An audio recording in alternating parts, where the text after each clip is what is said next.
We've got the confirmation that we are live. Yeah, just a minute. Let's go. Yeah, but she said she might be later. We'll count in, and you'll find I keep changing glasses because there's a big screen in front of me and my computer here, so I keep having to change glasses to see you.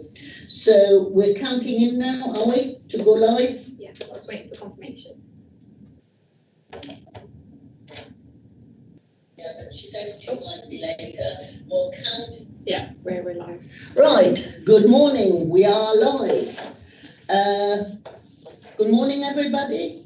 I'm Rosita Page, Chairman of this committee. May I welcome you to the Local Pension Board on Monday, the 26th of October at 10 a.m.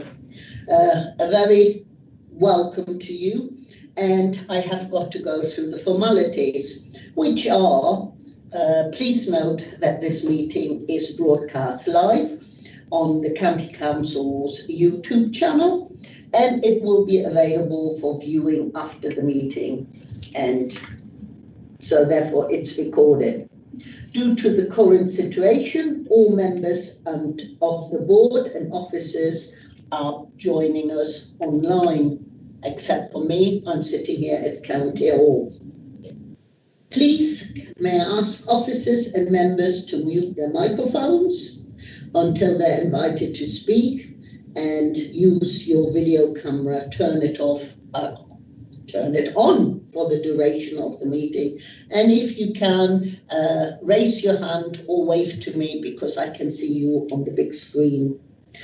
So, to aid the people who are watching the webcast and joining the meeting for the first time, I'm going through a small introduction of members. So, as I just said, I'm Rosita, and I'm the chairman. So I go down my list and I start with Councillor Pantlin. Councillor Pantlin. Oh, hello. Good morning, everyone. Yes, that's right. I'm Councillor Pantling, and I'm representing Leicester City Council. Thank you. Richard. Good morning, Madam Chairman. I'm Richard Shepherd. I'm a Leicestershire County Councillor. Thank you. Richard, myself and Councillor Pantlin are employer representations. Employee representation, Vice Chair Caroline, please. Yes, good morning, everybody. My name's Caroline Fairchild and I am the Vice Chair at this meeting. Thank you. Ruth.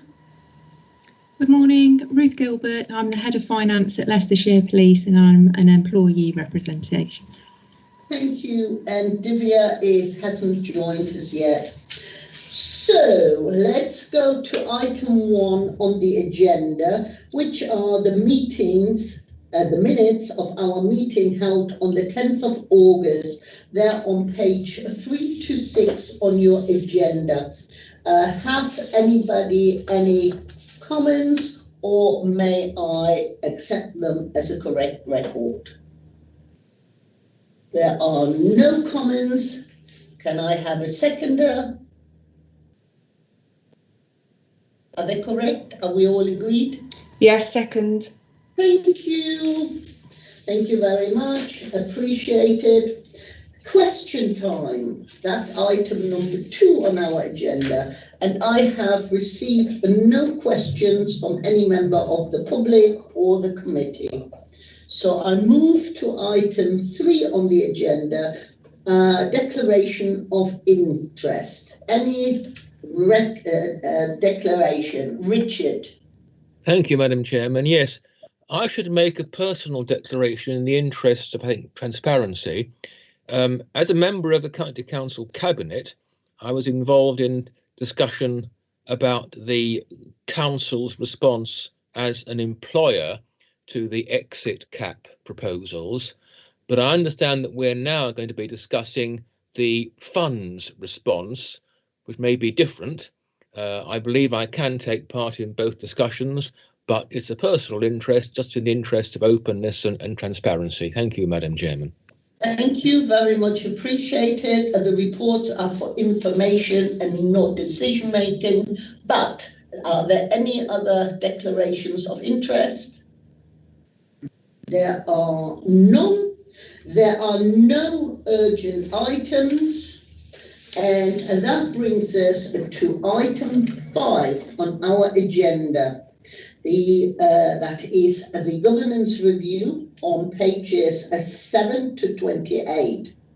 And it is looking for the board's view on the governance review, which has been undertaken, and the draft local pension committee's term of references. Hang on, let me just go to page 7 so I know what I'm talking to. Okay, the report will be introduced by Claire Scott. Welcome to the meeting. Sorry, by Declan, and Claire Scott will also talk to this report.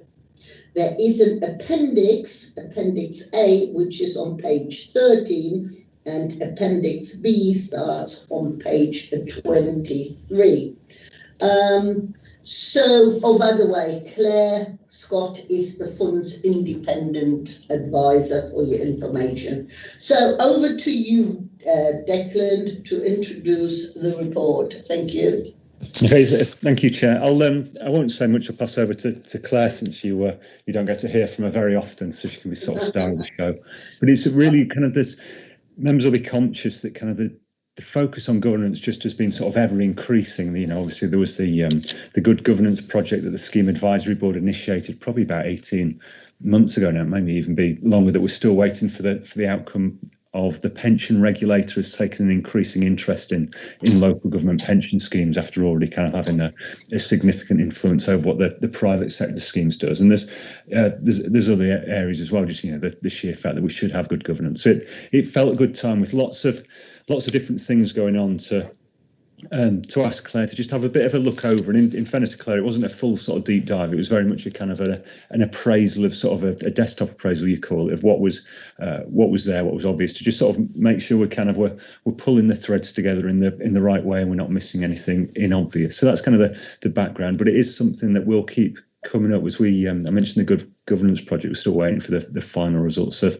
that to come out. So things will change over the next few months, depending on when people do release information. But it just felt worthwhile kind of having a bit of an external sort of fresh look at what we were doing. And the other key point as well, we updated the board's terms of reference about a year ago. The committee's terms of reference, a refreshed set of those is attached to this, so it'd be good to get comments on those as well. And it's really that fit between board and committee that we're looking for, that it's kind of clear what each body's doing, and that we're not having too much sort of overlap between them, or in truth, there's no gaps in between them as well, is really important. So if I pass over to Claire, and she can sort of talk through what she found and what her thoughts are. Okay, thanks, Declan. Thank you, Chair. Just by way of introduction, I've been advising the committee for just 2 years now. Prior to that, I worked in the local government scheme, both as an advisor and then as an officer, and lastly was the chief executive of the Lothian Pension Fund, which is the fund around Edinburgh. And I now have a number of advisory clients, both advising purely the pension board, but also the broader pension fund and the pensions committee as well. So I've got a few slides really just to capture the key points from my paper. There's nothing new in the slides, it's just really to help focus the discussion. So if you don't mind, I will try to share my screen, although I'm not quite sure I've got capacity able to do that. So Kat may be able to share my slides. Is that possible, Kat? I'm just making you presenter, so you should. Oh, okay, I can do that now. Thank you. Okay, let's do this now then. I hope you can all see that. Okay, great. Okay, so let's just move on. First of all, I just thought I'd start with a high level overview of the structure of the governance, both at a national level, shown in green on the slides, and at the local level, shown in orangey colour. Here, there's a lot of focus on governance, which Declan's just mentioned, increasing focus on governance, and particularly highlighting the Scheme Advisory Board, the Pensions Regulator, and the Local Pensions Board, and recalling new to the local government scheme. One of the things that I've seen through the LGPS is that The local pension board is fitting in with what was already established governance structure in the LGPS. The local pension boards were brought in for all the public sector schemes, but for LGPS there was already an established structure, and in some places local pension boards have struggled to sort of see where their role is, what their real niche is, and making sure there's not a significant overlap between what goes on at the pensions committee versus the board. What I'm planning to do is to pause after each of the recommendation slides for questions. So please feel free to speak up if that's okay, Chair. The first area of recommendations is around governance structure. Now, before I go into the detail, I think it's worth highlighting that a good governance structure is a defence for when things can turn bad. Maybe you have people acting without integrity. The fact that we've got recommendations here doesn't necessarily affect badly on the fund. This is about making sure and making things watertight for the future and to protect the fund. And the pension board, I guess, is interested both from some of the recommendations both cover the local pension board itself, but also obviously the board's roles and responsibilities. It could include the governance of the fund as well as obviously the pensions administration. So if I work through the key highlights of the governance structure and the recommendations, the first area was the terms of reference. I think it was always in the plan to update the terms of reference, but the current terms of reference are quite out of date, the back date from 2012. So this has prompted those to be updated, and there has been a draft included in the papers, as Declan's mentioned.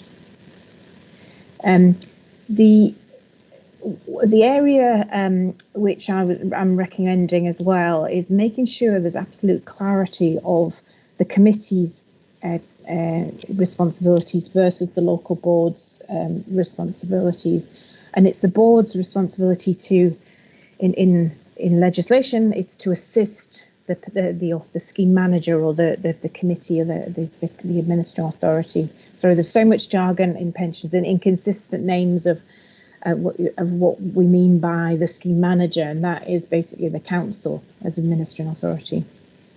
So the board's role is to assist. Its decision making largely is quite limited, but in respect of the actual dealings with the fund itself, it obviously has decision making to respond and to report to the regulator if that became appropriate. But ultimately, the decision making is quite limited in terms of the fund responsibility. But assisting is the key thing. So the terms of reference include responsibilities for additional things like policies, how LGPS Central, which is the investment pool, is managed and dealings with that organisation are handled. But also committees should also have oversight of pensions administration. I think it's fair to say that for many years in the local government pension scheme, the committee which largely dealt with the pension fund was often just called the investment committee, and it was often only dealt with investment issues. Pensions administration has been sort of, for many years, was the poor second cousin to investment. It's not as fancy, it's not as exciting, I guess. No offence meant, Ian, but that has been changing for many years, and has the speed of that change and pensions, all pensions issues to be considered by the pensions committee. That really accelerated when the regulator started overseeing the LGPS. So the committee to include all pension fund responsibilities. The other area which I'm recommending is making sure that the pensions committee has sight of all internal and external audits of the funds, The Pensions Committee has responsibility for risk management of the fund, and audits is a key part of that risk management, and also oversight of the accounts and the external audit of those accounts too. As a small point in terms of the name of the Pensions Committee or the Local Pensions Committee, in the LGPS world, the word local tends to be used for the local pension board. And so I'm just raised it as a point just to see if it's potentially confusing to others, whether the local is really relevant for the Pensions Committee name. It's not a big issue if that's just deemed to keep that. And some specific recommendations around the local pension board, yourselves, and recommending that the board itself, as a whole, as one entity, produces an annual report. This is good practice and it's best practice, and it's often, well, I don't know of any other pension boards that don't do this. I haven't come across any, so I'd recommend that you do start to do this. Collective report covering what you have done as a board in assisting the Pensions Committee, and that can be could be included in the annual accounts, for example, shared on the website to share with all the stakeholders of the fund, all the other employers and the members as well.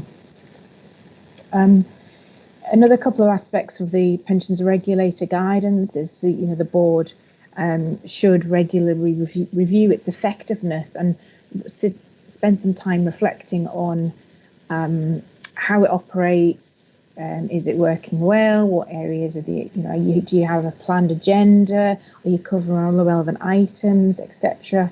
And also thinking about individuals and how and the skills and knowledge that you have. And that I've mentioned in the paper around turnover as well. It's good to have some turnover so you get some new blood in. It's not good if there are, individuals that are particularly dominant. It's just time to reflect on some of these areas. So it's a balance between having people on too long and versus not being on the board for long enough to establish that the knowledge that's really required in what is a very technical area. So I take my hats off to yourselves who try to get involved in pensions when it's so technical, and this is just a part of your, not your full-time role. So I'm going to pause there because there's a lot of issues and recommendations within that governance structure, and see if there are any questions, or I'm happy to plough on and cover the other recommendations if you prefer.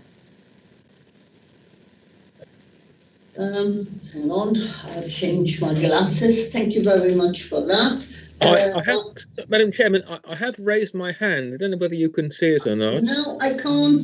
I can see it now, Richard. Okay, Richard, over to you then. Thank you. One question, if I may.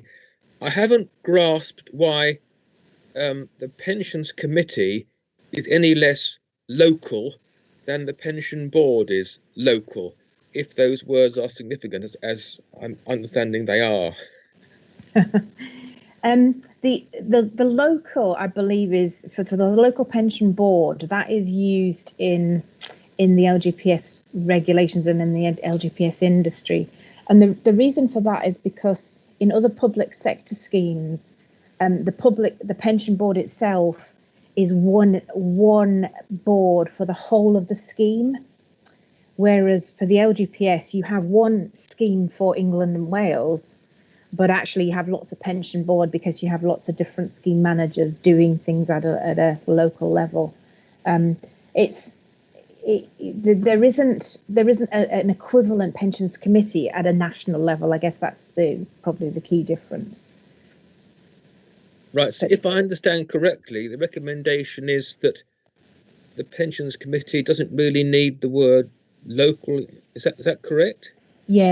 Again, I don't want to overplay this because it's not a big issue. Yeah. It's common practice in other LGPS schemes for it to be just the Pensions Committee. Okay. Well, thank you.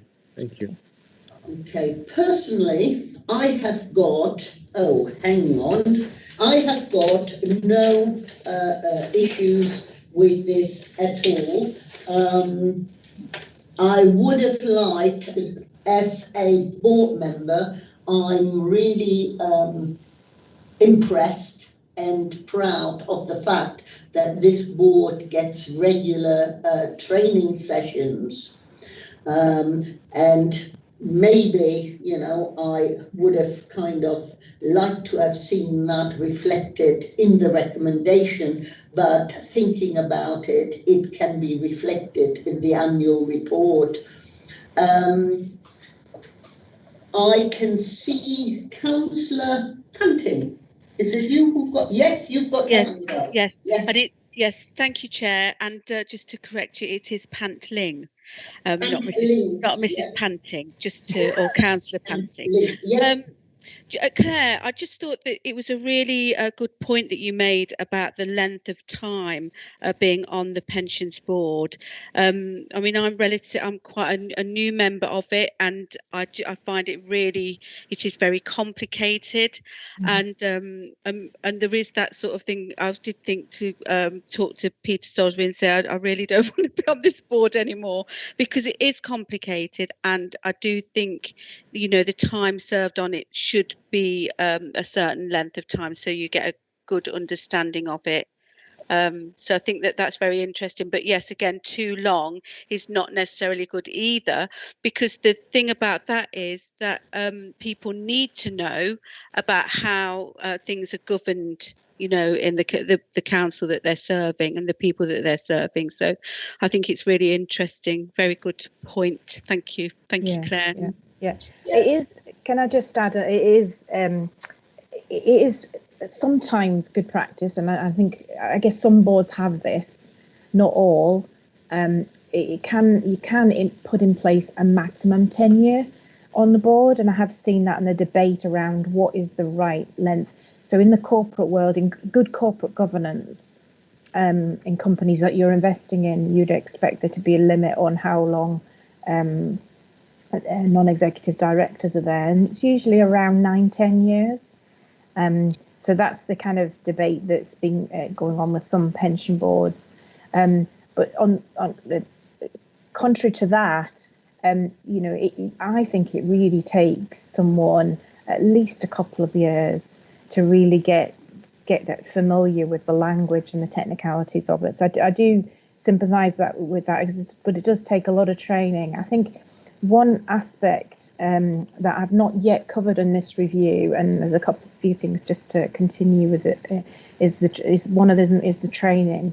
But I do know that actually I worked with Declan and the officers and was in committee. It was probably about a year ago, maybe slightly longer. We did put a training policy in place, which covered both the committee and the board. So I do know that's in place, and that is good practice. So and yes, Rosita, you mentioned about the annual report should include your training, and absolutely that is good practice as well, to show that you're keeping your knowledge up to speed.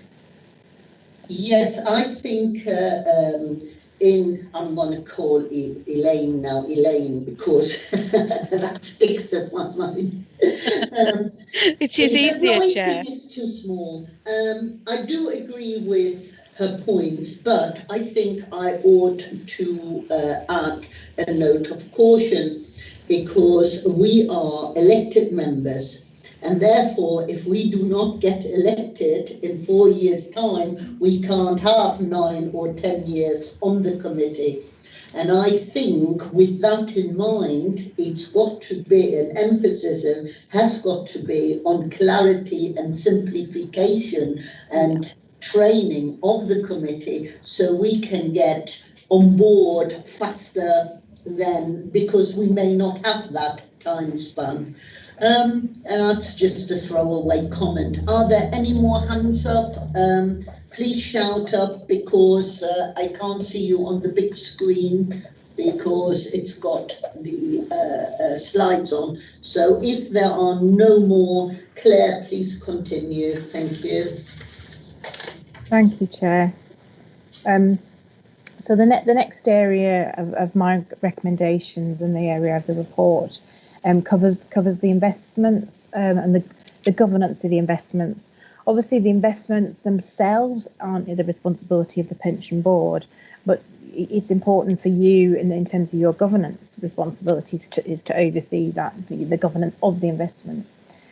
So just to reflect on the pensions investments, it does have a complex investment sort of set up, quite a large number of investment managers, and that's a sort of accident of history. Intentional, sorry, not an accident. That's just a history of where the funds come from. But the investment pooling, I think, is simplifying that to some extent. Although I think the fund's investment ranges will probably remain fairly complex until a lot of the legacy assets perhaps wind down and ultimately it will be replaced with pooling assets. If you're not aware, there is an investment subcommittee, which the pension is a subcommittee of the local pensions committee, and that meets really when there's business to be decided. So that my recommendation is just to sort of take a pause and take a step back and look at the way in which the committee and the investment subcommittee are overseeing the investments, reflecting both the complexity and the length of the papers at the pensions committee is incredibly long, and just think about the different ways of overseeing those investments, and reflecting that the governance requirements for the assets that are pooled are quite different to those that aren't pooled, because ultimately if Lgps Central as your pool, they are ultimately responsible for overseeing the underlying investments and the underlying managers. Your role should be, or the pensions committee role should be, to oversee Lgps Central and not necessarily the underlying managers. And then there's a couple of more detailed points of recommendations around the performance reporting, which is gained from an independent source, and just to add more longer term performance, to add a longer term history, and just to give the fund and the pensions committee more of a longer term oversight, and make sure they focus on that in terms of making decisions, and also to look at what we call net new money, which is where money is moving into and out of different asset classes, whether it be on a quarterly or an annual basis. So again, I'm going to pause there and see if there are any questions on the investment. Yes, if you can talk a little bit more around your investment subcommittee, how do you see that being made up, and how do you see it work in sort of on the day-to-day basis? If you can just clarify that.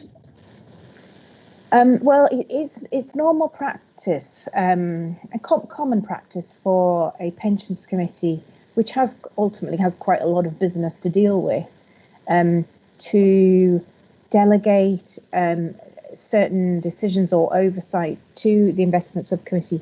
So the responsibilities of the subcommittee are documented in the council's constitution. And it has the investment subcommittee of the Leicestershire local pensions committee has quite wide-ranging powers to oversee investments and to make decisions on new investments as well. I think there are details, I believe, as well as to who's appointed, but I maybe ask Declan or Kat to come in and describe that a little bit in more detail, because I don't have the details to hand. But I think in terms of the review, what I think the officers are planning to do is wait until we've got an investment strategy review coming up in the pensions committee in around January time next year. So using that time to reflect on where the fund has evolved over recent years, what governance is right for different aspects of investment, and thinking about, how frequently the subcommittee needs to meet, what business it should do versus what the pensions committee should see, and just trying to use trying to use the time that both of those entities have and make it more effective and efficient. That's what I'm sort of getting at, really. Thank you. I can see no hands up. Declan, you're flashing. Would you like to come in? I wasn't flashing, I just turned my camera on. Oh. To clarify that. Did you want to come in, Sal? No, thank you, Chair. Yeah, it was just to, Claire picked up on the subcommittee, so it's just to fill in that gap. So at the moment, the subcommittee is six voting members, and the voting members are always employer representatives. So we've got the chairman and the vice chairman from the committee, which is Peter Osborne and Tom Barkley at the moment, and then one other elected member of the county council. It tends to be Dr. Hill, who sort of comes onto it, the university representative, and one member representing sort of each of the city and the district council. So that kind of makes it the core kind of voting kind of sort of forum. But we also invite along an employee representative as kind of in that kind of monitoring kind of sort of capacity.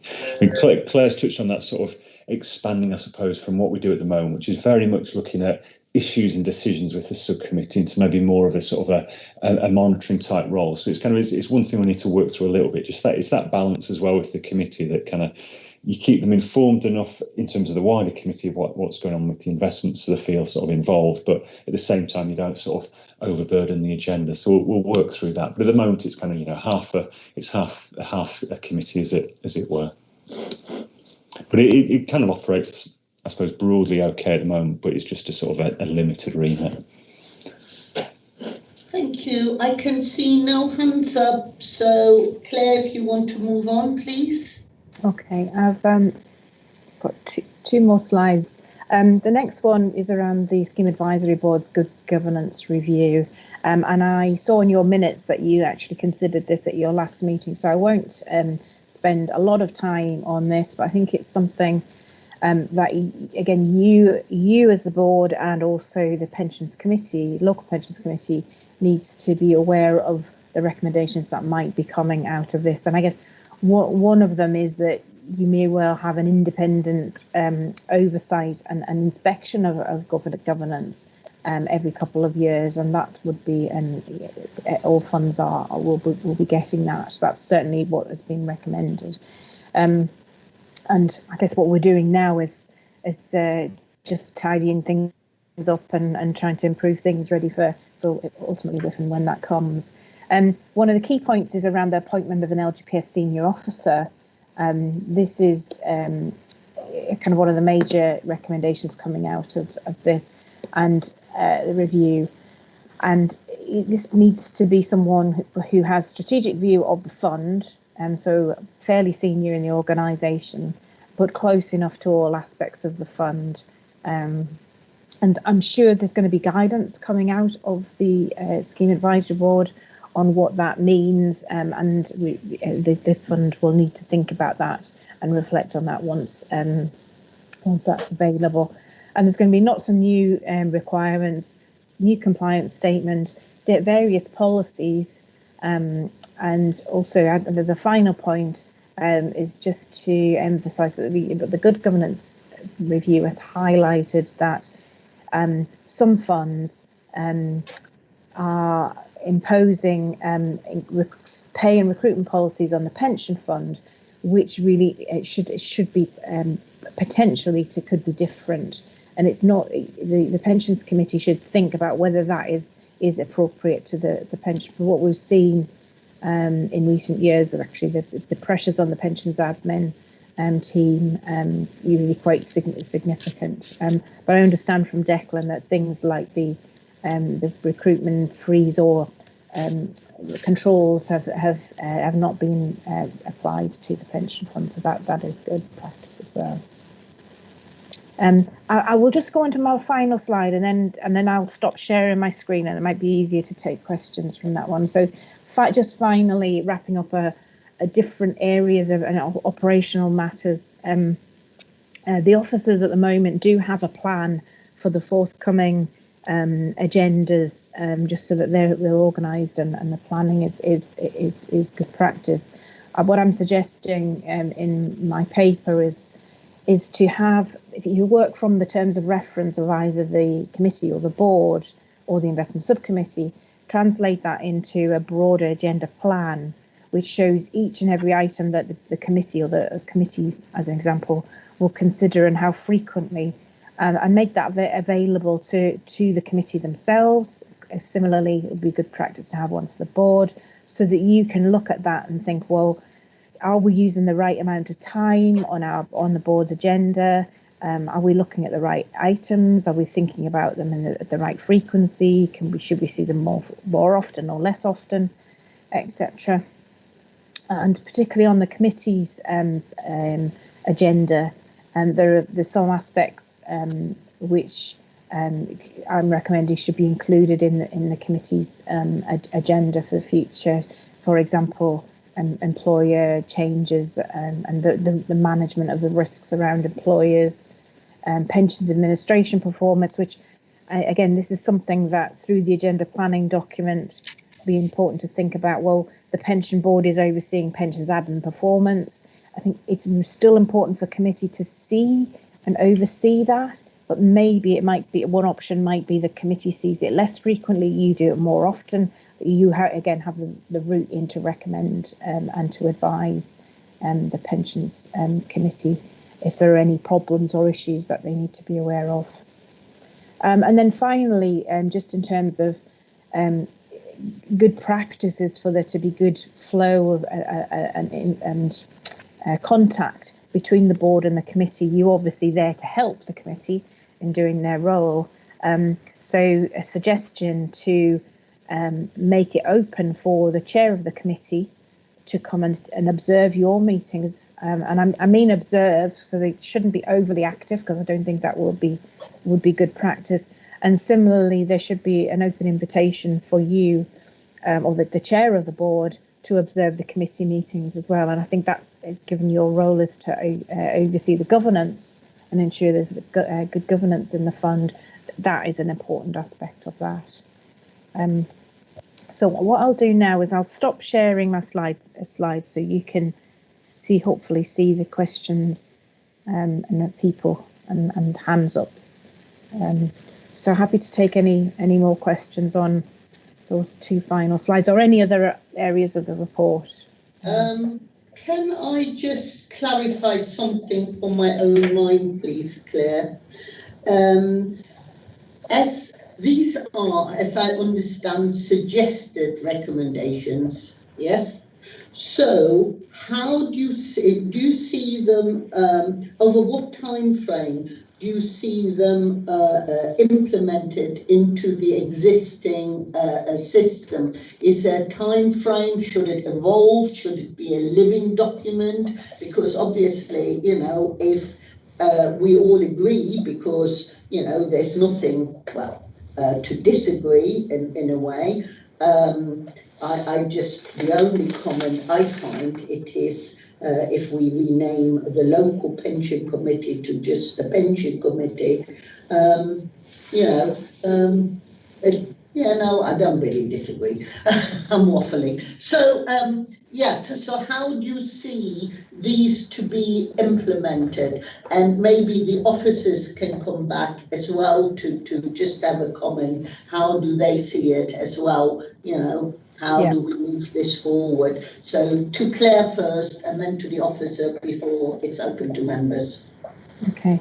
Well, in terms of I haven't specifically addressed timescales in my paper, but what I have done in the appendix, I've done a table of the recommendations, and I've tried to sort of give an indication of what I think should be the priority for some of the for the recommendations, high, medium, or low. And then I've also looked at how easy I think it would be to implement those. So I guess now it's really over to the officers to see what capacity and timescales they can and want to implement some of these areas, and it's for the committee to think, well, do they agree that these are sensible as well? Some of them I think are pretty easy. I think the investment oversight might take a lot more reflection and time to think about that. So Declan, do you want to comment on the timescales.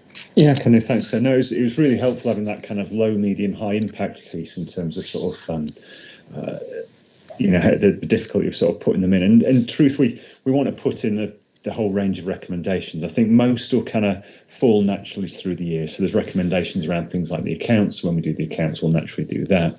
We're trying to there's a January committee meeting that we tend to sort of almost set out. It was originally just for the sort of the investment strategy. We're trying to make it almost the planning session for the year. So last year we took the investment strategy and our responsible investment plan. So there's a natural place as well to mop up some of the recommendations around January as well. We almost make it that scene setting. I think the ones that are going to be more difficult are around the kind of the respective roles of kind of the committee, the board and the investment subcommittee, and just getting them. And I think that's going to be a bit of a test and see, as it were. So I think the ones where it's do something, we'll do those as soon as the opportunity arises. Where the ones where it's changing the working practices of the committee, I think they're going to be a bit more of a kind of a bit of a test and see and kind of keep coming back to make sure it's working okay, and we're not kind of either overburdening agendas or making them so light that people are losing interest. So I'd hope, this time, I don't know, probably in 6 months we'll have cleared the majority of them, and this time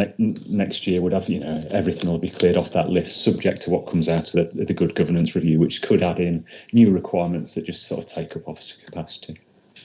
I think that sounds sensible, really. Some of them are not majorly urgent. Just deal with them as you're considering. I know you've mentioned the administration and communication strategy. You'll deal with some of the technicalities of approvals within that policy when you next look at it. So that's sensible, yeah. So Declan, do you suggest that we might bring this report back in a year's time with the same recommendations, with just an added column to see how they progressed? Would that be a good suggestion? No, I do. I think that's a good idea, and I think it fits well with the. We'll come on to the annual report in a minute, and I think this is an area the annual report is a little bit light in terms of just actually saying what we're doing around governance. So I think we could probably bring the two together. I think it's a good suggestion, bring back to the board to kind of keep us honest as it were, and that we actually do the things, but also probably put something in the annual report to say actually, well, although we're saying that we're complying with sort of governance on the whole, these are the sort of areas we're targeting to improve as well. So we do give the members of pension scheme assurance on it as well. Thank you. Could I, Rosita, just ask the pension board members what they think of the recommendation to produce a single annual report from you as a board? Any thoughts on that? Well, personally, I always welcome an annual report because I also do scrutiny, and we have brought that sort of into the system, because not only does it gives a clear overview, it focuses your mind, but if you have a short, focused annual report, it is easier to present that to the public or anybody who may be interested, rather than having stacks and stacks of meetings and whatever. So if you have an annual report with links and references to individual items, so then somebody, this is just my opinion and this is how I look at it, but then if there is a specific link of something you may be interested in, you can go and research it and go further into it. And it is a matter of ease and keeping your mind focused. So I welcome an annual report. Richard.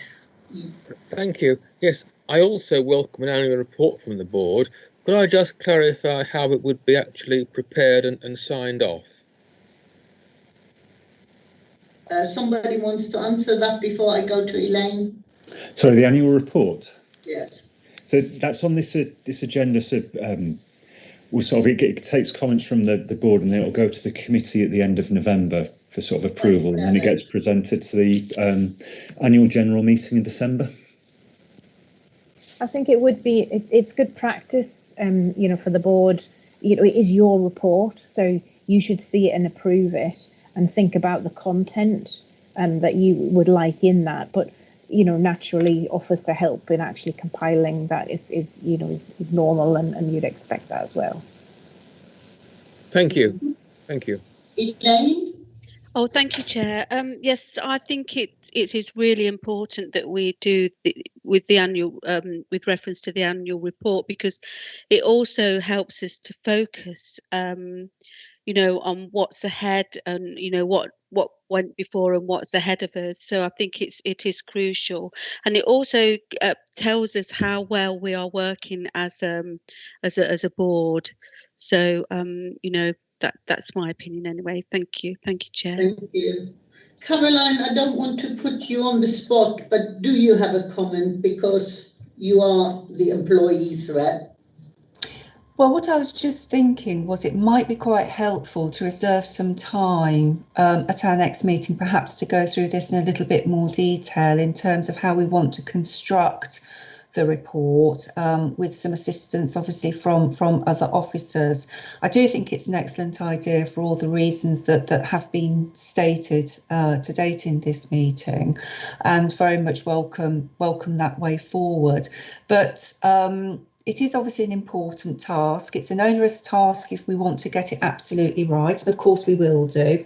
So if we could reserve some time to have this conversation again and start to pull that report together, I think that may be a helpful way forward.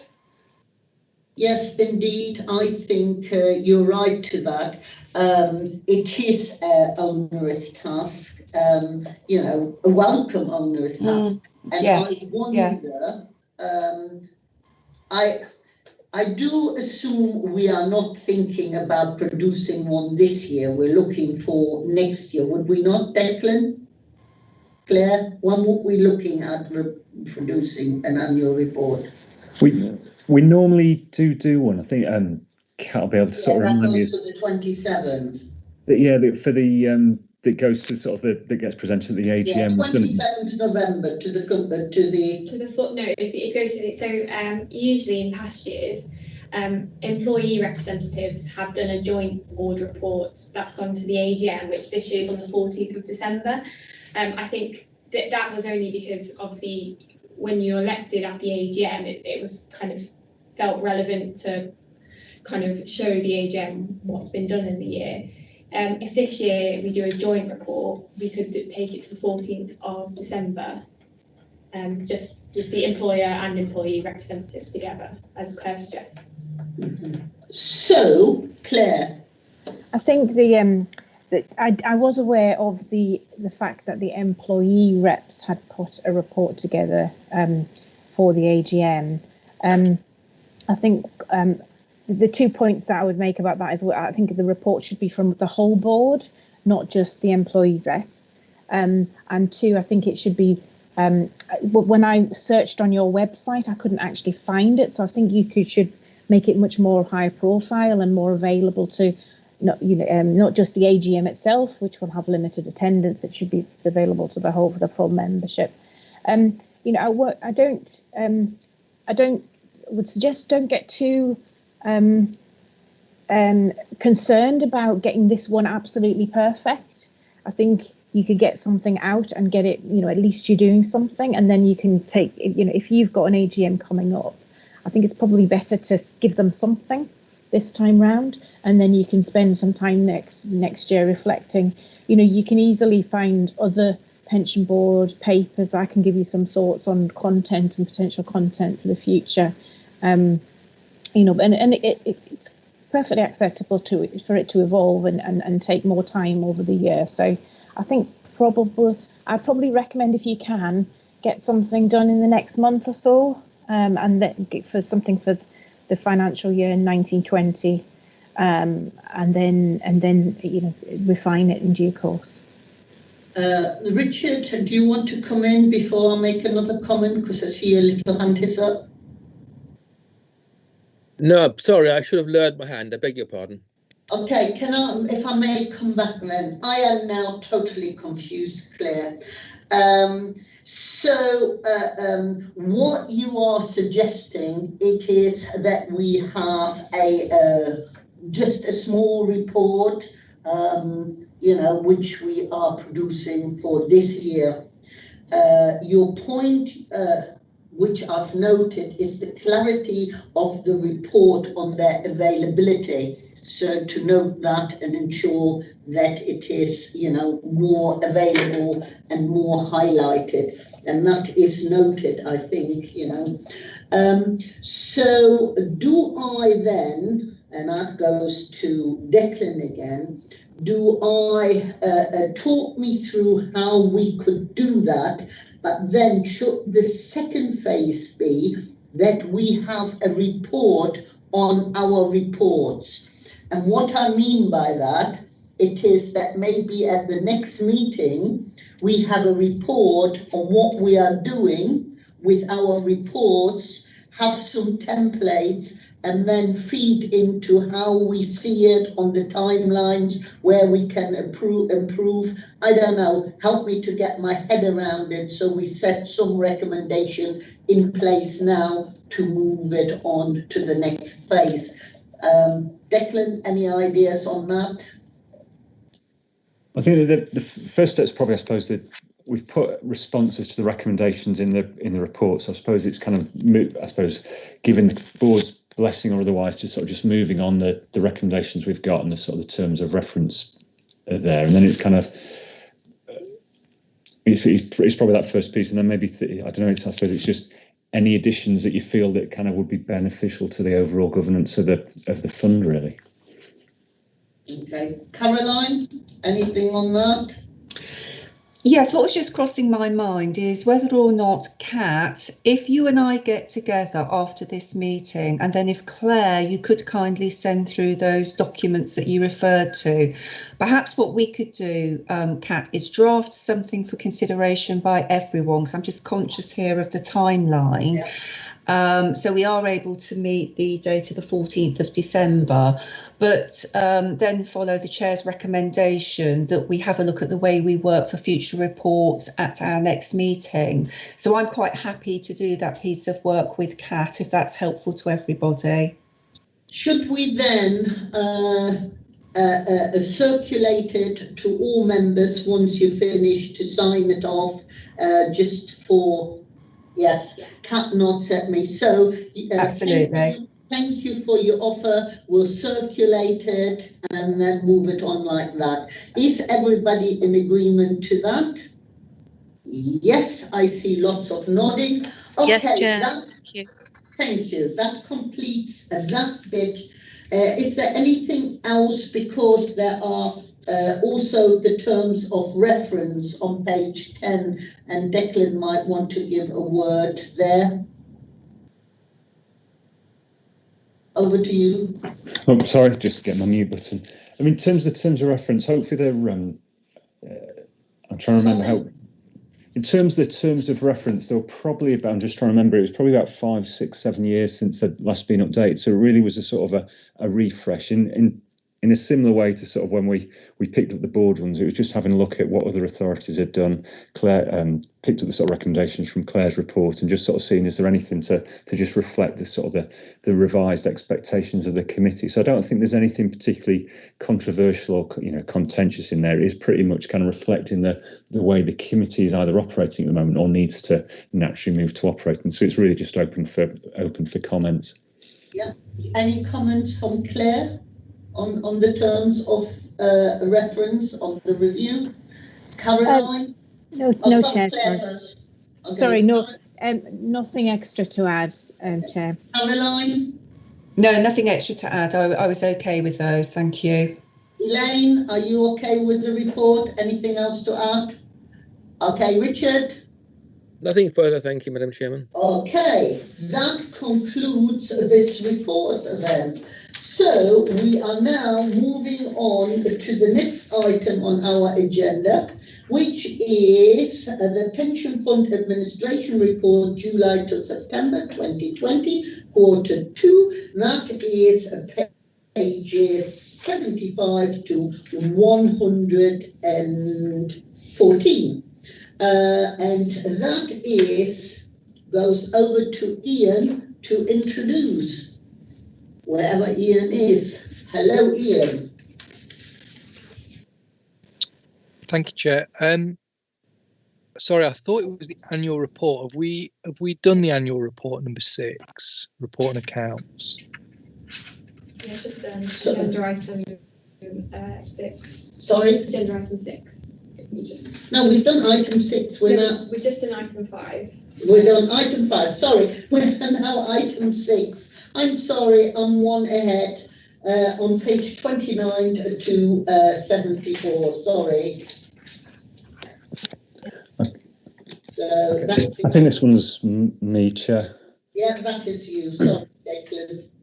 Okay, it's quite a long report, so you'll be relieved to know I'm not intending to go through it paragraph by paragraph. And just a reminder, this will go to committee at the end of November before the NGM in December, and it'll also have the pension fund accounts attached to it at that point in time. The fund accounts are going to Corporate Governance Committee on the 25th of November, where the external auditors will present their report, and the committee will also receive the external auditors report. So the annual report's coming to the board really for comment, and partly to make sure that it's kind of members are happy. It picks up some of the points that we sort of people were interested in, sort of when we did the sort of the terms of reference review as well. So like I say, I won't go into detail. I'll just pick up some of the main points, and the report is very similar to last year in truth, and that's mainly because there is guidance that kind of governs the report, and obviously kind of you can try and reflect what sort of requests have come in, but it is fairly kind of it is pretty similar.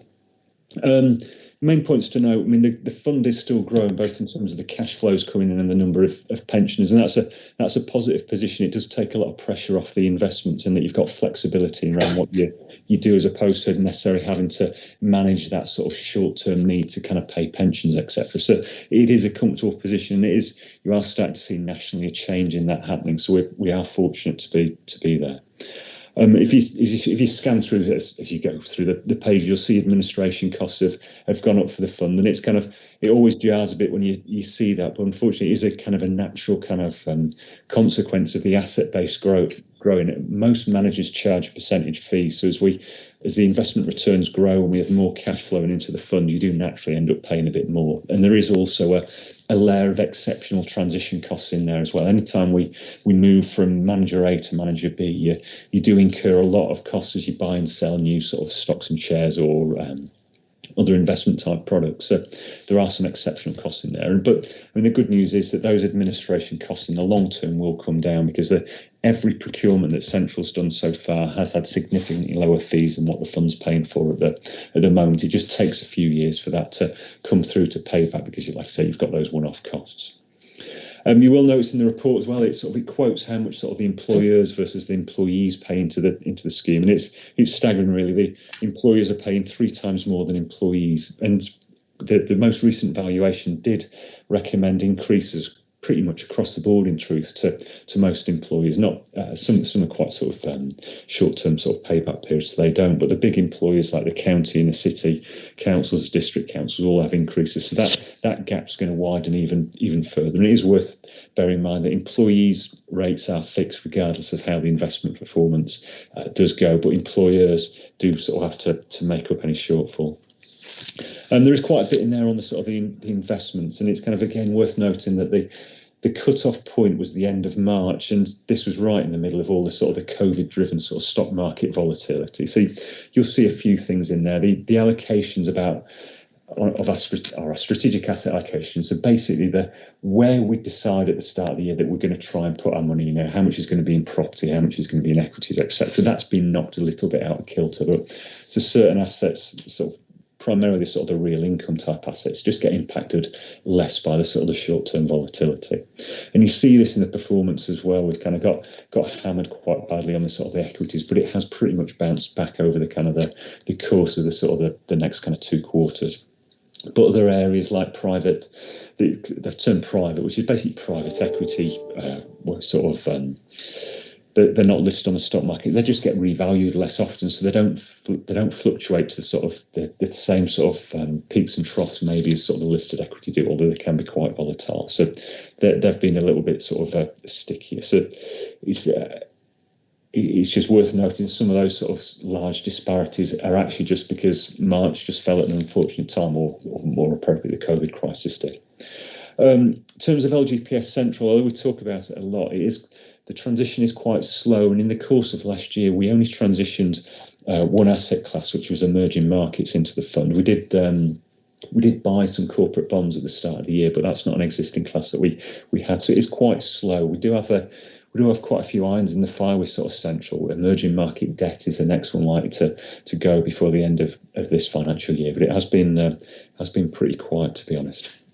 In terms of other sections, the responsible investment sections it's too light, to be honest. It's kind of, that needs expanding out. We do have a responsible investment plan, and we've been working against that plan for the year, so that needs a bit of expansion. So I'll make sure that happens before the committee. And the other one we touched on is the governance. There's a section in there that basically talks about a compliance to sort of the governance standard, and it'd feel useful to have something on there just explaining what else we're intending to do over the course of the year. So they were the main bits I wanted to pull out of the report, but happy to take comments from the board about anything that I want clarity on or you think would be useful to sort of expand. Just bearing in mind this does become a public report for the annual meeting, so it is quite useful to get your initial feedback, just how you think it will be received or areas of interest.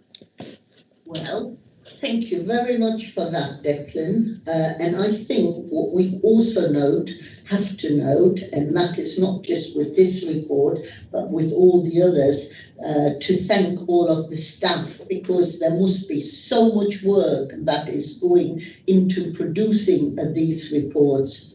I certainly find it very interesting, and I could spend hours, or you would have to spend hours explaining it to me, because some of the charts on, say, for page 72 and 73 doesn't go into my little head. So I'm having to rely on the big writings. But Declan, on page 42, let me just find it. On page 42, there's one thing I definitely don't understand. It is, why do we have 2 columns of employers' contribution? Do the 2 get added up, or why are there 2 columns? So could you just talk me through that? Because, and then it also says Leicestershire service, fire service civilians. So I know we've contracted the fire service out, but have we kept the civilians? If you could talk me through that, please. Okay, I can do. So the column on the left, with the one with the bigger numbers, is the employer contribution. So this is what the employers that are named there do pay in each year. That is what you're just saying. That is what the employer pays, and that is the bit that keeps going up. That's right, yeah. Yes. And then the next column, the employee contributions on the right-hand side, is what the individual members of staff who are going to benefit from the scheme pay in, and that's defined by kind of their salary and basically a percentage table that the more you earn, the more you pay, basically. Mm-hmm. So then just on to the Leicester Fire Service Civilian Common. Okay, so for the fire service runs 2 pension schemes. For the firefighters themselves, they've got the fire service sort of scheme, which is a national scheme. But the people doing the administration type activity, they form part of the local government pension scheme. So you'll notice on there there'll be the police somewhere on there as well. So anybody in Leicestershire or Rutland who is an entitlement to Lgps, we administer it for them on their behalf. Oh yeah, if you look third from the top, Chief Constable and the Office of the Police and Crime Commissioner. So there's a few oddities on there, but it's basically because they're not entitled to enter into the firefighter scheme. Similarly, the university scheme that we pay the admin staff through the Lgps scheme. Yeah. So the totals of the both contributions is what goes into the overall scheme there. And it's that's right. Yeah. Yes. Yeah. Okay. Right.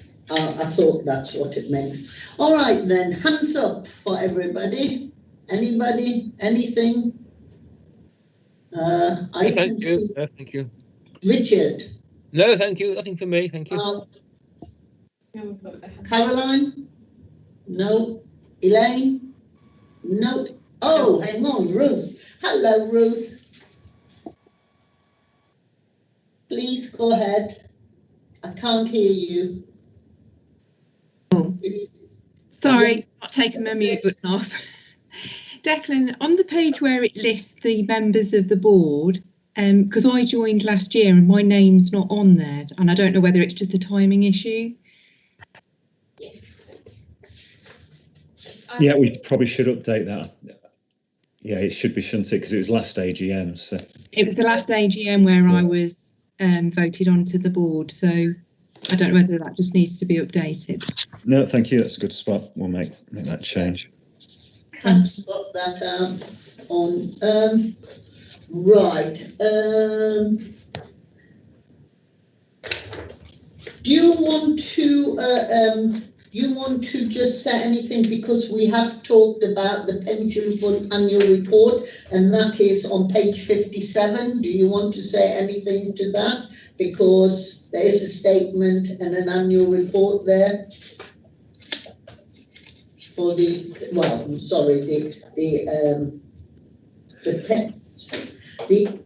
I can never say it. The actuarial statement on page 57, the Leicestershire, and there is a statement which is quite, is there anything you want to say on that?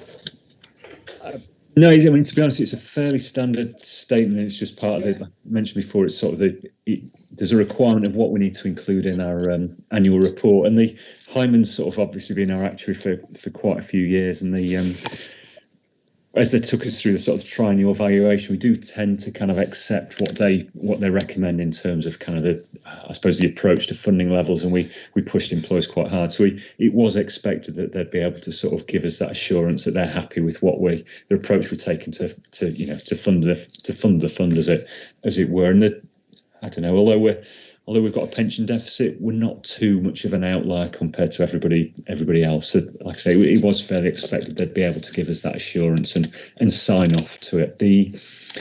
In terms of points of interest, maybe we're not expected to live as long as we were going to. This came out as part of the triennial review, and it's kind of a key factor in determining an awful lot of things. You'll hear this coming up a few times. It was expected that longevity was just going to keep going up and up and up, but it's actually started to tail off now. So it's not we're going to live shorter than our predecessors. It's just that the rate of increase has tailed off, and this is rippling into all sorts of things. So when the cost cap discussions come back round, you will hear this coming back in. So that's probably the main point of interest in there, this kind of, the current pensions and the future pensions. You'll see it's still going up, but the rate of increase has really dropped away.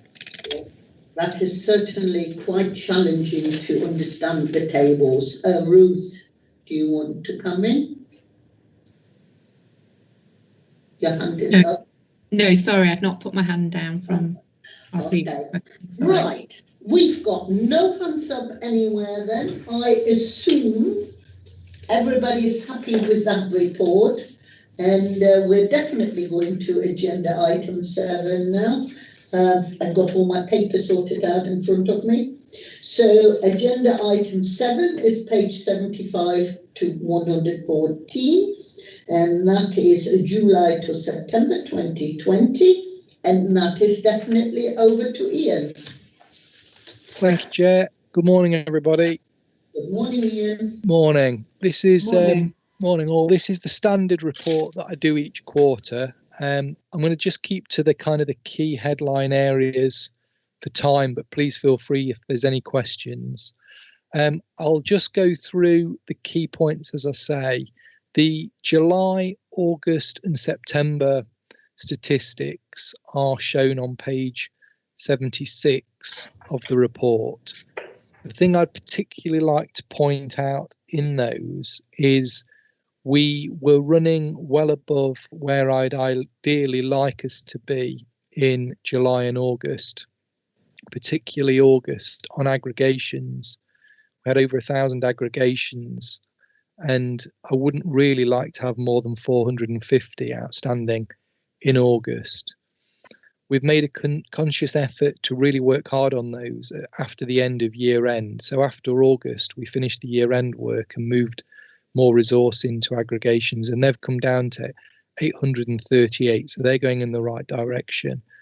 We always expect to have more in September, October, and probably November, because what we do is after the year end work finishes, we then start to run all the new starter interfaces from April, May, June, July, etc. So they will then increase, but then they'll start to come down. So we've made a conscious effort in aggregations.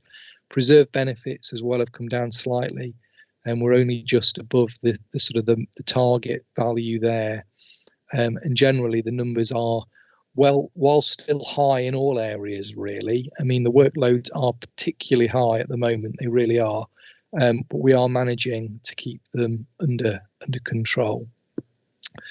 I'll move on to year end. Year end was completed by the statutory deadline of the 31st of August. We produced just over 64,500 active and preserved member benefit statements by the deadline. We only missed 11 employee statements, and they were members of Clean Tech and Mellors because of the remaining unsigned admission agreements for those two employers. But out of a fund of nearly 65,500 to only miss 11, I'm very pleased with that. So that was not a material breach, and we did write to those 11 members to explain why they hadn't got statements, and they will get statements when the employers and the council and their previous employer sign their legal agreements. I won't really talk too much about McLeod and Sargent because I'm doing a training session at the end on McLeod. So I wasn't really going to spend any time on that, but we've talked about that a lot before anyway. The fund's consultation reply is attached to this report in Appendix B. You've seen that before.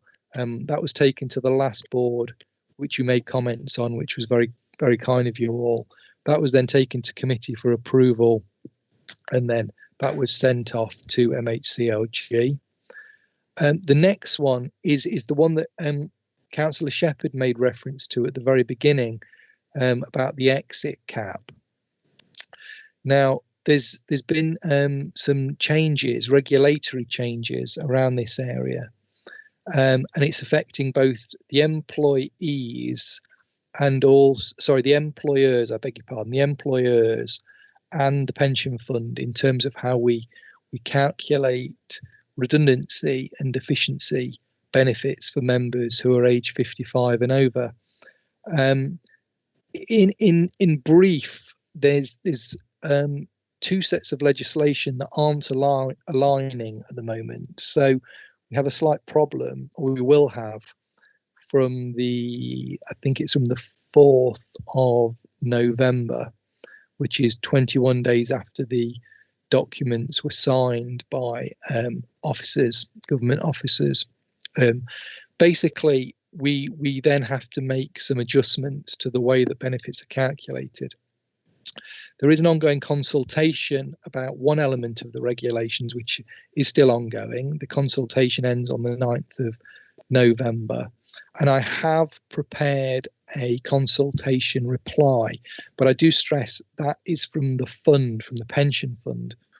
There is also another consultation reply being prepared by officers of Leicestershire County Council on behalf of the employer. And that's the ones that Councillor Shepherd made reference to when he was talking about Cabinet at the start of the meeting. So there are actually two separate consultation replies taking place. I haven't shared that with the board at this point. I have shared it with Councillor Page and Councillor Shepherd outside of the meeting. The reason I've not included it in this report is because I've not actually completely had it signed off by officers yet. Once I have done, I was going to propose to then share it with you all for information, and then obviously take it to the Chair of Pensions Committee for approval, to be then sent to the MHCLG in terms of the reply from the fund by the 9th of November. On that particular point, because I do appreciate that's a little bit complex, is there any questions on that particular point before I move on? I can see no hands up, so yeah, okay. Thank you, that's kind, thank you. I shall carry on. Complaints. These are now the standard governance items on the report. There were no stage 2 IDRP complaints in that quarter, but one more has been resolved. One of the previous ones has been resolved, which is always pleasing without the need for it to reach the Ombudsman. So that was good. Monthly postings. There's an update in there that again just provides you with details of how it's progressing. I think the key points to mention on there, we've now got 111 of the 191 employers using iConnect, which is the monthly posting of information for scheme members, and that now covers over 32,000 of our active members, which is a really big step. That's really positive. In terms of the remaining employers, you can probably tell by the numbers that the 32,000 is a lot of our active members. So the remaining employers tend to be very small employers now. The next priority areas are, and it actually accounts there for 75% of the members. The next priority ones are those shown in Appendix E. I wasn't going to propose to talk through that in detail, but it's there if anybody has any questions. Ian, do you want to just mention my suggestion in relation to iConnect to put out a briefing? When we were talking, I was saying that that members, as an elected members, to put out a briefing and to send out maybe to all members again a reminder how to easily access. Sorry, yes, that's not iConnect, Chair. That's member self-service we talked about. Yes.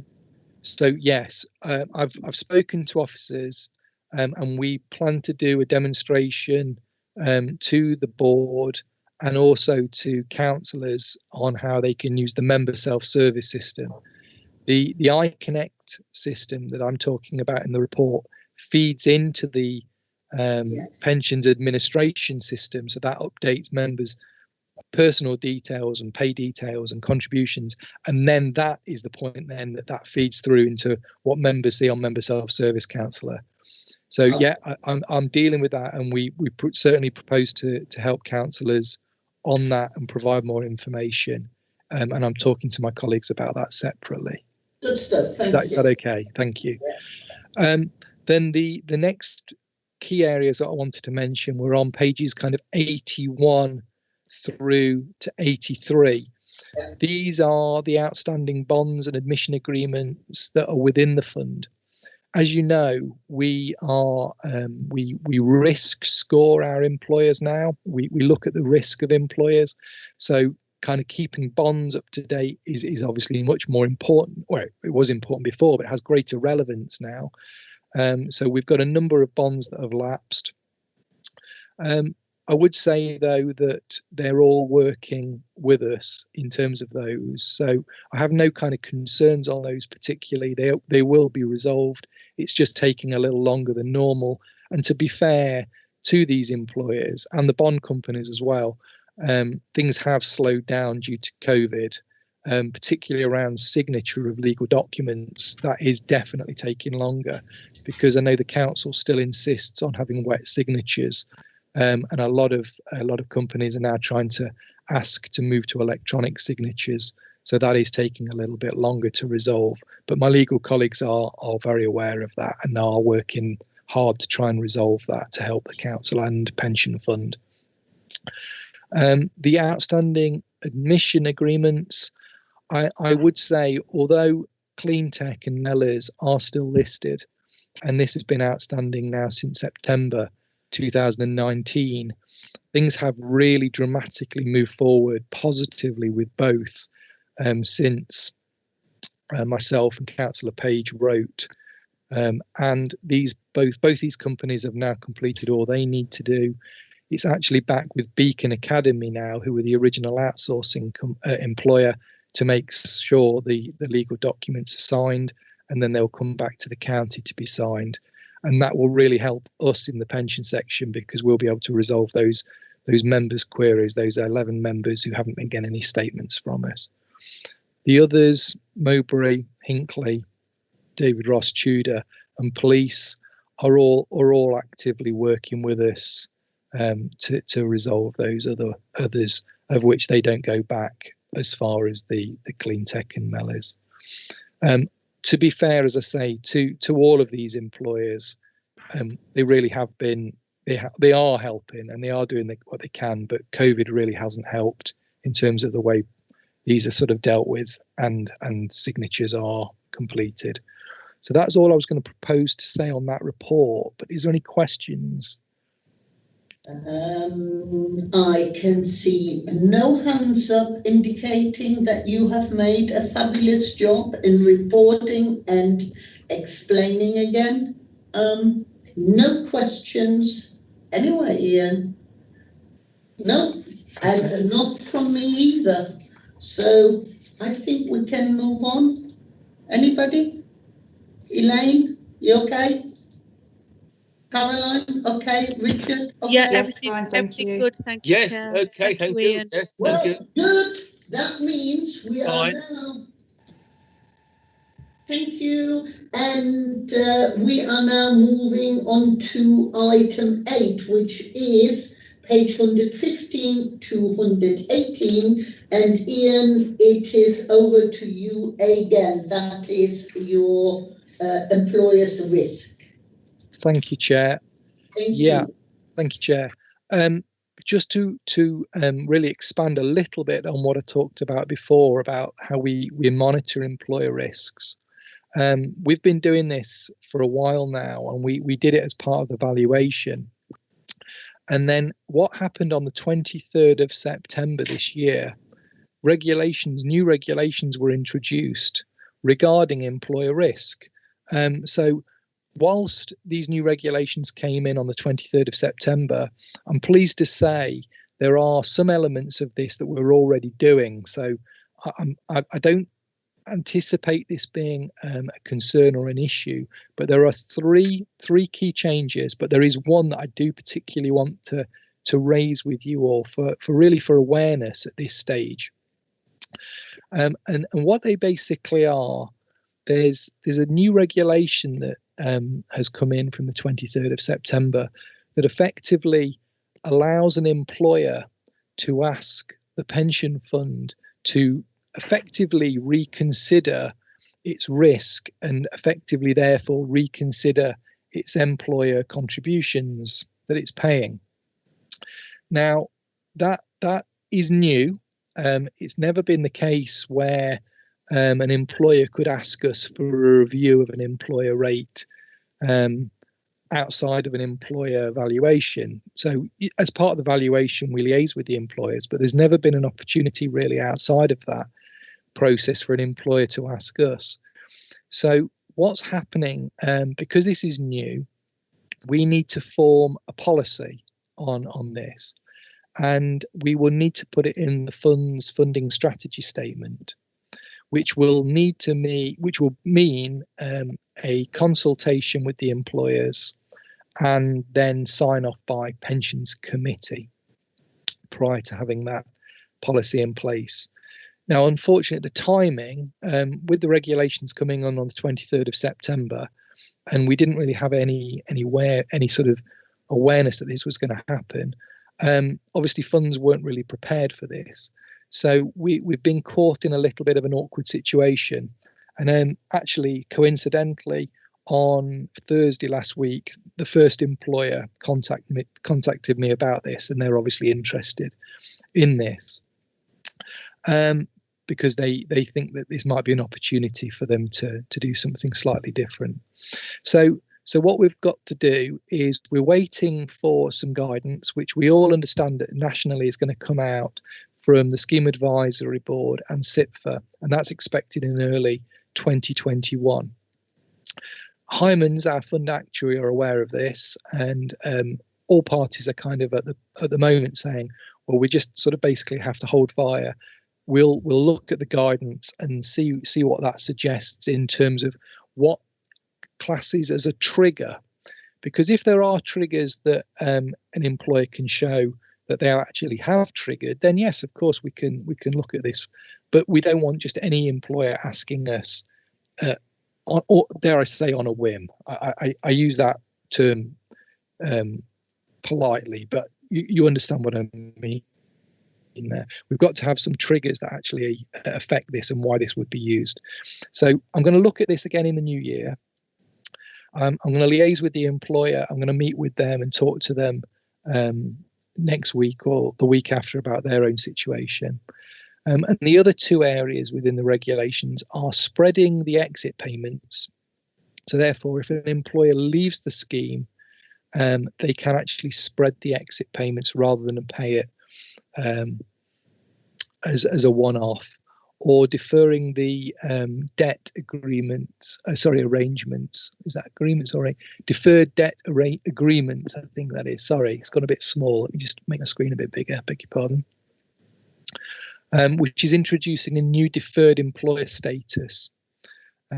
Effectively, that's similar. The only difference between the two is where some people, where they may still have ongoing members. But we kind of already allow those, but that actually helps this in some ways because we do have legal agreements in place where an employer may leave the scheme and then pay that debt over a period of time rather than pay it as a one-off payment because they can't afford it. And we do actually have those in place at the moment. We actually had some of those at the last valuation. So that's it in sort of summary. I see that Mr. Shepherd, Councillor Shepherd's got his hand up. Is that all right, Chair, if I go to Councillor Shepherd? Yeah. Yes, thank you. It's to do with the review of employer contributions, and I can quite see how fraught this could become, and I understand why we're waiting for some further guidance. And it just sounds to me to introduce a further layer of complication, and I'm wondering what the reasoning is. I mean, I suppose it's pretty obvious that if an employer feels he or she could reduce their rates, well, why wouldn't they want to? It's not clear to me what the criteria would be. Perhaps that's going to emerge perhaps in the guidance. This seems to me to link in with Declan's earlier remarks that the employer contribution, did you say it was 3 times the rate of the employee contributions? Yeah. So I can see, well, fraught, a minefield, whatever cliche you want to use here. But just to sort of dig into the thinking, can I just understand what Ian understands to be the reasoning behind this, other than giving employers, okay, a chance to reduce their costs, but what are the criteria and what's the effect on other people? That's the end of my rather rambling question. Thank you, Richard. Thank you. I can come back because I asked officers from MHCLG the same question as to what was the sort of the rationale as to why this regulation had been put in. And I think they didn't give me an exact answer, but between my sort of the way I was hearing it was that they were concerned that the financial situation that let's say the country might find itself in over the coming period of time off the back of COVID and market changes potentially may see some employers possibly getting into some sort of more difficult financial situations than maybe they'd encountered previously. And I think it was to try and help with that situation in terms of how they could then afford to make payment.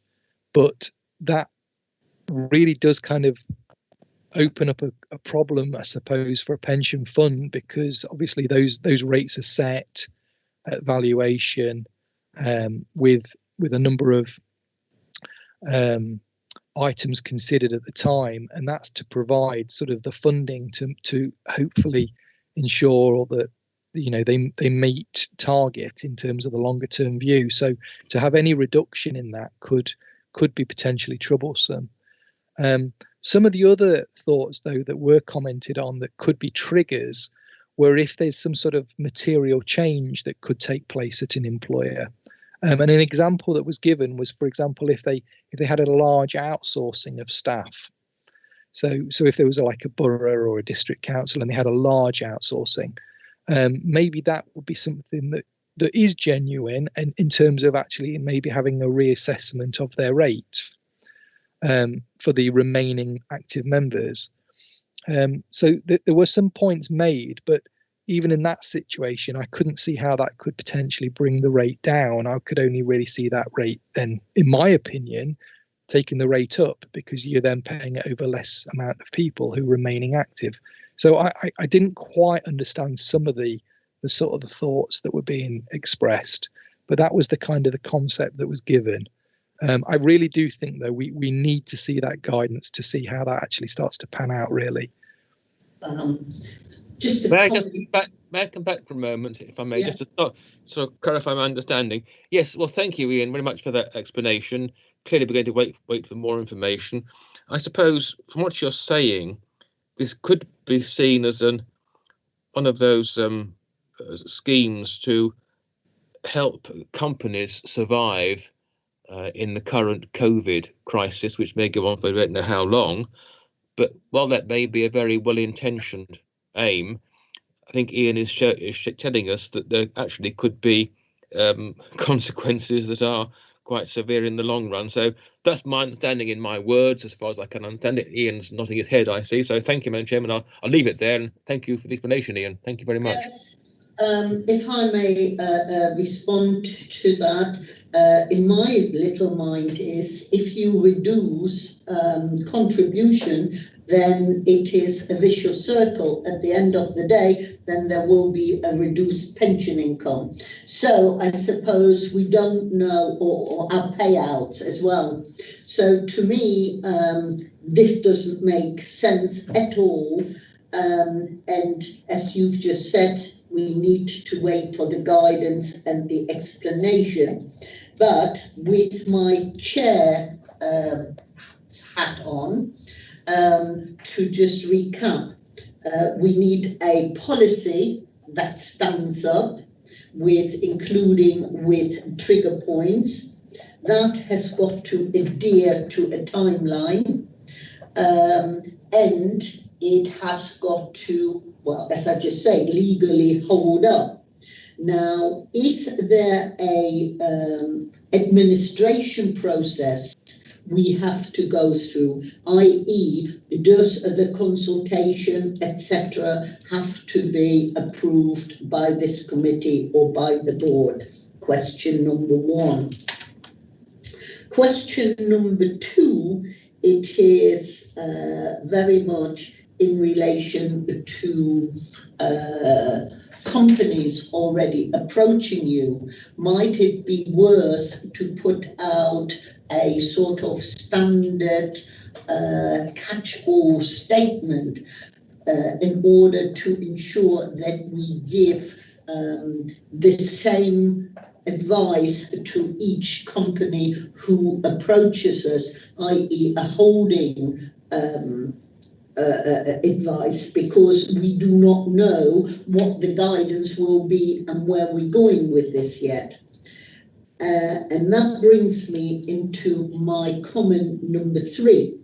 As these changes have come into force already without prior notification, we are kind of in limbo. So if a company comes to you and says, well, there are these new regulations, so what are you going to do about it? How do we deal with that? Could we leave ourselves open to legal challenge? Because we're fighting a windmill here, because we do not know what the guidance are. So, as I say, put that, and what can we do to cover ourselves to not open us to any sort of legal challenge on the back of these, new regulations? And I've seen Elaine's hand popped up, so you're next after Ian answered that. Thank you. Do you want me just to come in on that first? Yes. Yeah, just to go through those points. I think the first thing to say before I go through the points as well is, even if an employer did have a reduction in employer contributions, the members' benefits still don't change. So the members won't get a reduced benefit. The members' benefits are still guaranteed. So it just effectively increases the deficit that we've got to then bridge back. So hang on, come in there. So who then will have to pick up that deficit that would be created? Well, ultimately the employer. And this is what we do with the risks as part of the rate setting by the valuation. So ultimately the employer will still have to pick that up. So the members' benefits won't reduce. I think if it's just seen as a kind of a real short-term solution, I can kind of have some sort of, I can kind of view it with a little bit of an more open mind. But I think if it's a longer term and it reduces contributions longer term, then I do see a problem occurring. In terms of the process, what I would do is I will, once the guidance comes out, I will draft a policy. I'll share that with yourselves. I'll take that to committee, and then at that point I will ask that to then be opened up to a consultation with the employers with that policy in place in the funding strategy statement. The employers will then make comment back, and then I'll consider those, liaise with the actuary, liaise with Declan and Chris, and then and legal colleagues, make any final changes, and then take that back to committee for formal approval. In terms of the holding advice, I've spoken to legal colleagues about this already. They feel that we're on strong enough position as we stand because it wasn't that long ago since the valuation, so we can justify why we did what we did quite rightly. We can explain that these regulations have literally just come in and we're waiting for guidance. So we don't feel legally we're going to be challenged in terms of a problem in that we can't resolve. We will just basically hold the current position for now, as long as we then obviously go ahead with the funding strategy statement and consultation, as I've said. If we get any employers that are really struggling financially, and I haven't as of now had any, literally the first one was asked of us last week, and that is a very small employer. But we haven't actually had any employers at all in our fund asking for sort of contribution breaks or holidays or anything like that off the back of COVID. So I think we're in a fairly strong position when I look at and I hear from other funds in that regard. But if I do get approached by any, I will literally just tell them the position as it currently stands.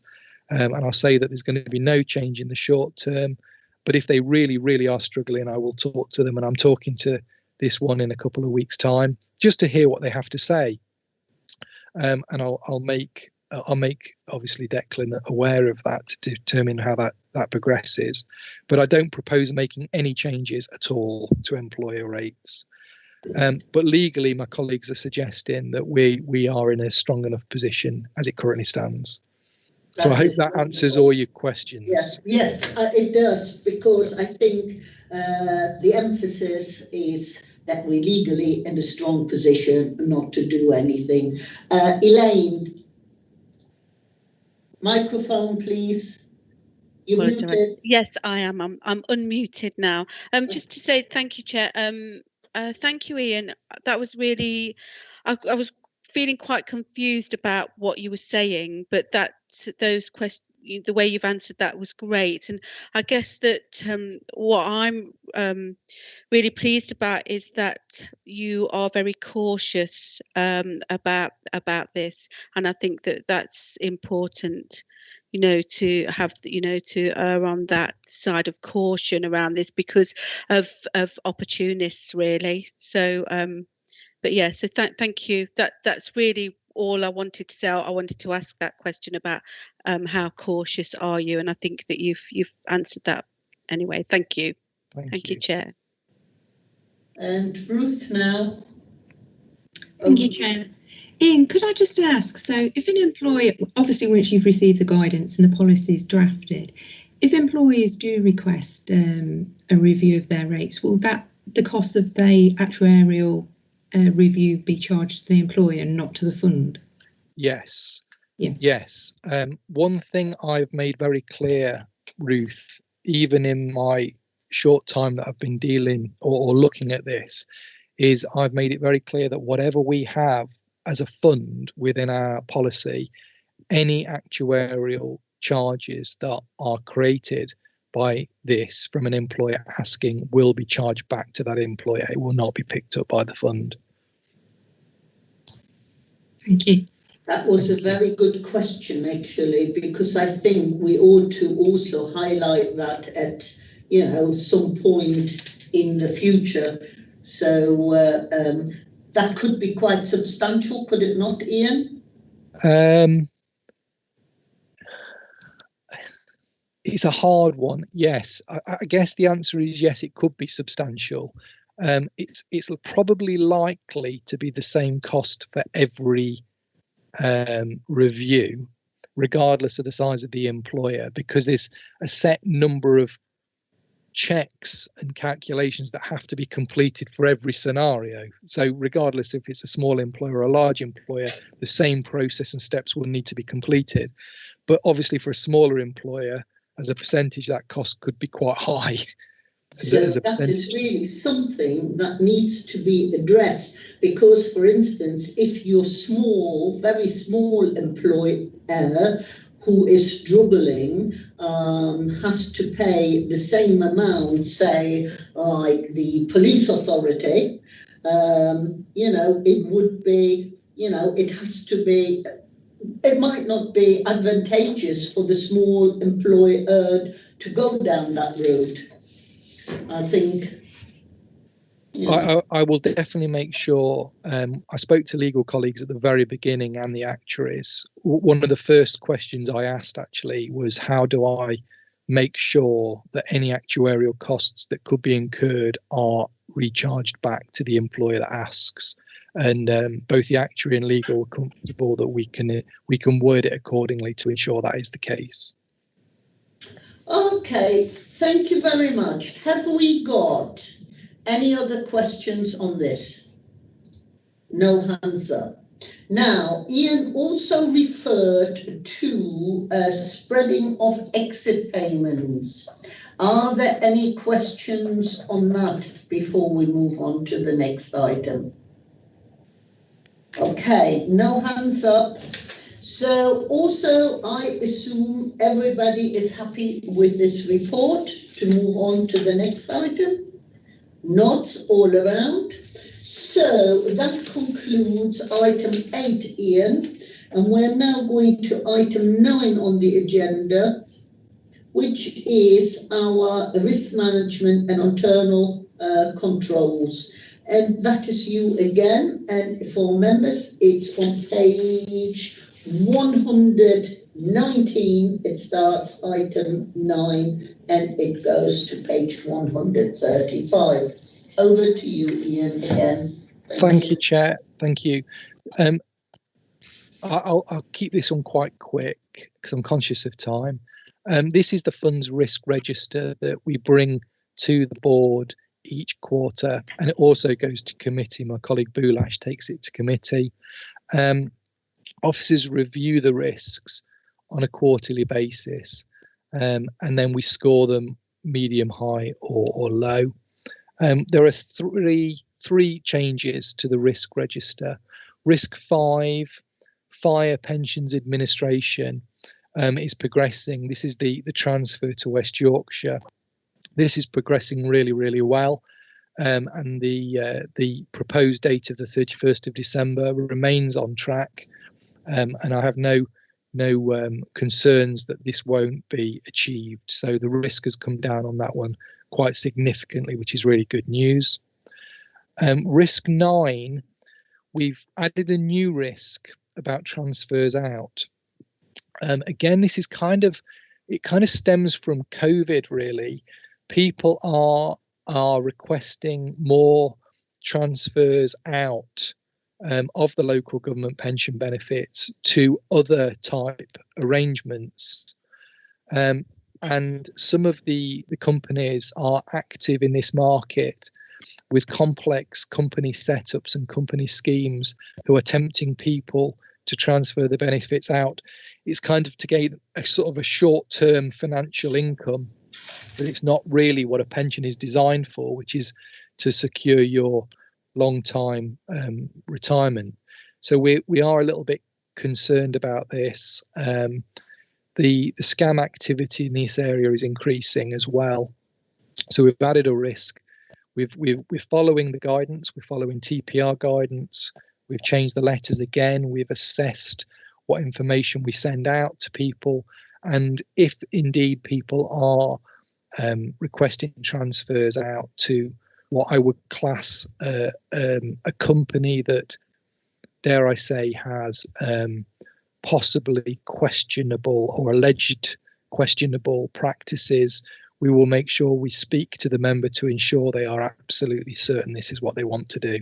So again, I'm just making you aware that this is a potential fallout again from COVID.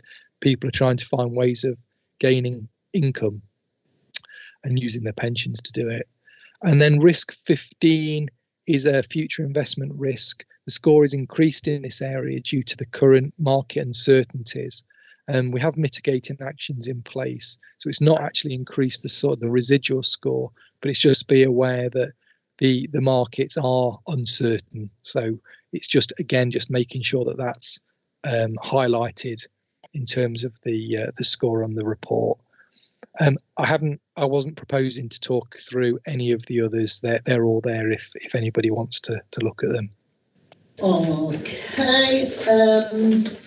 Any questions on the report, or conscious of time, the register starting on page 121, going right along. Oh, Richard, your hand is up. Over to you. Thank you. I welcome particularly Ian's reference to discussing with people who make to transfer out that they really are quite confident of the company they're transferring to. We've discussed it before, I know, on other meetings, and that's very sensible. In the end, people are entitled to do what they're entitled to do, but I think it's quite right to offer the kind of, as it were, counsel and advice Ian is referring to. Thank you. Thank you. Right. That was on the report. No more comments. Any comments on the itemised I can't speak today. Risk register, page 121, 122, 123, 4, 5, 6, 7, 8, 9, 30, 31, 32, none. Okay, everybody happy with this report? Yes. Caroline, you're flashing. Does that mean you want to speak, or are you just switching your camera? I was just going to say, no, I'm happy with the report, Chair. Thank you. Thank you to Ian, and that completes that report. We are now going over to page 135, agenda item 10. And that is the complaints policy set out on pages 135 to 146. And that is Stuart Wells, our pensions project manager, who has been sitting somewhere online very patiently. So over to you, Stuart, and thank you for waiting. That's okay. Thank you, Chair. So this item follows on from Ian's earlier comment within the admin report around formal complaints. This policy is just basically putting in place a policy to cover the initial complaints that are received by the pension section. And very often these are more a request for clarification regarding documents received rather than a complaint as such. Nevertheless, we just wanted to make sure that we had something to cover these scenarios. So these are the ones that occur before it reaches the internal dispute resolution procedure stage. So this process, which is covered in points from 4 onwards, a complaint is received and they're passed over to the pensions team manager, and generally we're looking to reply within 3 working days if we can, but if not, we will send an acknowledgement and a full written reply will follow. We then look to get a formal response out within 10 working days, provided there aren't mitigating circumstances, for example, where we need to go back to a scheme member's employer. And then the response will cover a summary of the complaint and a timeline of the events that led up to the complaint, advice to the complainant regarding how we intend to deal with the complaint, and then include the opportunity to let them know that they can still take this further if they wish, and go down the internal disputes resolution procedure route if that's what they want to do.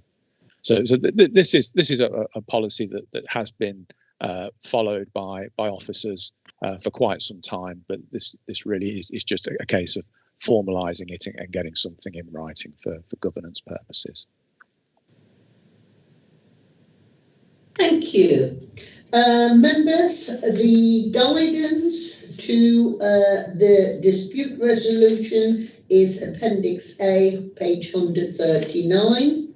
The standard timeline is 10 days, and I just love the simple form which is on page 144 and 145. I hate complicated forms. I see Caroline has got her hand up. Caroline, over to you. I was just going to say, actually, Chair, that I very much welcome this, because if we can actually prevent a complaint from going into that formal process by a straightforward resolution, then it saves time, and I just feel it's much better for the person raising that initial concern. So to have this formalised, and like you, Chair, I do welcome the somewhat straightforward approach that's been adopted for this. Totally ditto that, Caroline, and that is, and I see everybody else is nodding as well. One of the things is very much within courts and anything, there's always a mediation and resolution process offered in the first place, and I too welcome that. However,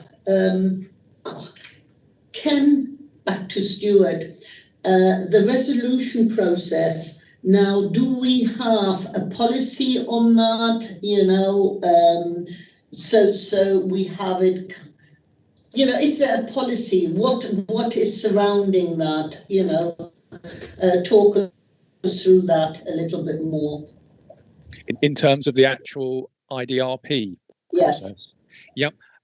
So this is covered in Appendix A. So basically, we will issue this document to the members that explains how it works, and we get them to fill the form in, and it initially goes back to their employer to look at a resolution. Again, it's going to be a similar approach, I suppose, to the policy that we're looking to put through today, in terms of investigating what's happened, working out a timeline of the scenario, and coming to a conclusion. So, Stuart, if the employer and the employee agree to come, well, if the resolution is successful, then how do you deal with this at the end? Do you have like a written contract, or do they each just shake hands and, you know, go their own way? The member will be informed in writing of the outcome and the proposed remedy. and if they're happy, then yes, we will be carrying out that remedy. Thank you. Sounds all great. Any other comments? We are all happy, Stuart. Thank you very much for that. Thank you very much for waiting, and thank you very much for attending. Thank you. Pleasure. Thank you very much. Thank you. Right. That is, we're now going to item 11, and that is the date of the next meeting. The next meeting is scheduled for February the 8th at 10 a.m. and I assume we will be on Zoom again. And I hate to say Merry Christmas, everybody. And there are no other items which are urgent to debate, except I'm going to do a bit of waffling.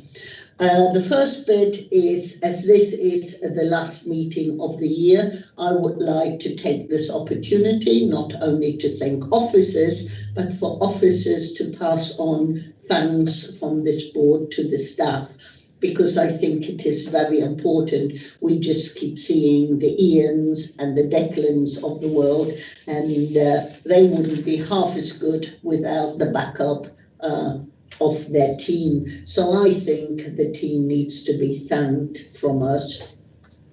There was something else, but I forgot what I was going. Oh yes, Caroline and Kat, you were saying that you were getting together, and yes, we set it out.